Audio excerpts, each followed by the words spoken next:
welcome to all the men and women of the West to Dragon Month. I'm Joe, here with me is my co-host Dan. Hello and greetings. Now to read directly from one passage in Dragons at War, Aurora's Eggs by Douglas Niles. The dragons of the Platinum Father were creatures of light and goodness, formed of the metals that brightened and gave strength to the world. The mindset of the authors of Dragonlance seems to be that the good dragons come from metals such as brass, silver, bronze, copper, gold, basically precious metals. Although no steel or iron. Can't help but find a lot of irony in the fact that they've been excluded. See what I did there? Good pun, right?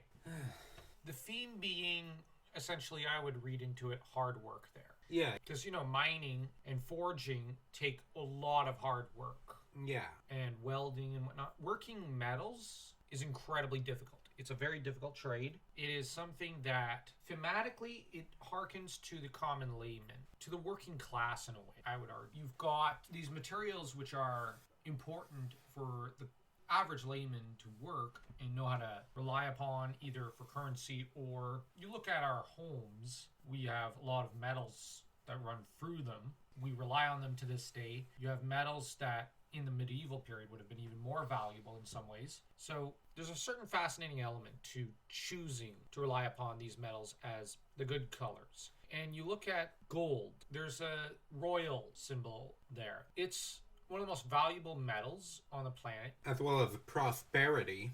Yeah. Silver was the chief metal that the Vikings in Northern Europe really enjoyed passing around at one time during the Viking Age. So that's a symbol probably of prosperity as well to an extent. Just unadulterated wealth. Brass and copper are intrinsic alongside tin to the dawn of civilization. Very sturdy materials. Whereas you look at the evil dragons, they're red, rage and passion right there. Green, eternity. Black, which is a color of death and evil in the West. White, which is a color of death in the East. And blue, which is a royal color. They're kind of being juxtaposed with each other. Although I would have liked to have seen a few dragons that were a little evil, that were gold or silver or brass or something.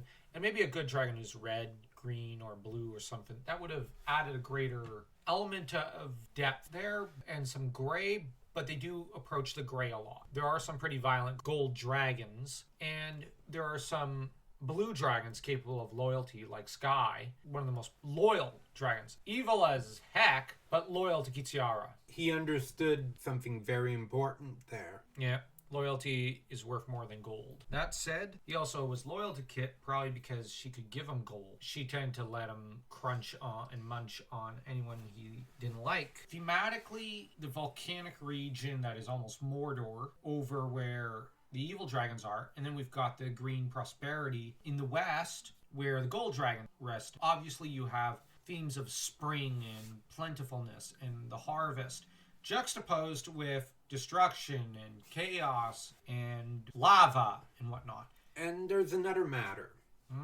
The base colors of evil dragons, they're much more simple than the chromatic dragons.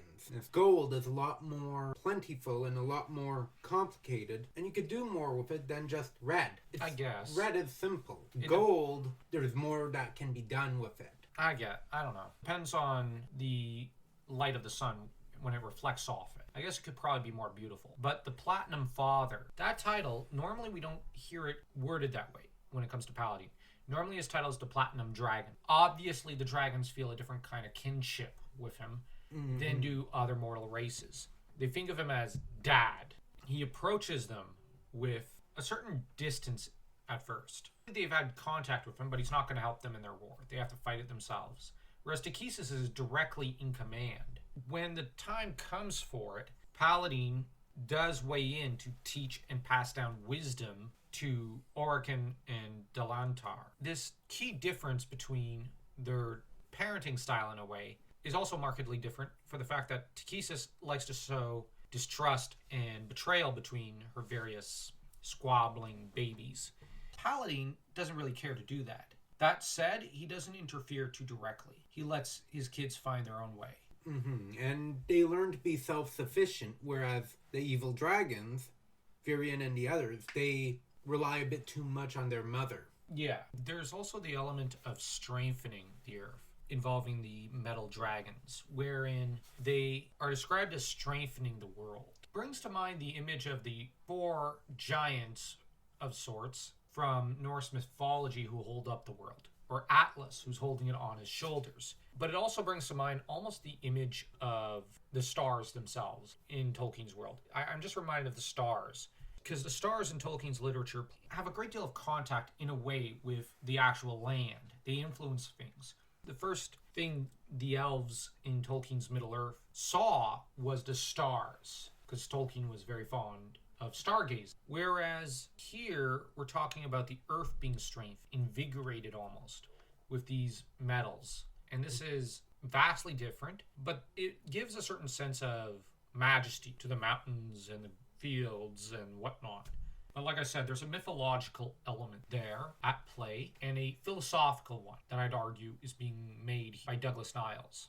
Agreed. I don't know how much independence he had to make that decision when he was writing, or if it was editorially mandated. It's an interesting decision nonetheless. I'd be curious to see which one it was. Mm-hmm. Which wraps up this discussion. So if you enjoyed it, don't forget to like, comment, and smash that subscribe button like you're Sky trying to smash the High Clares Tower in Sturm to itty-bitty pieces.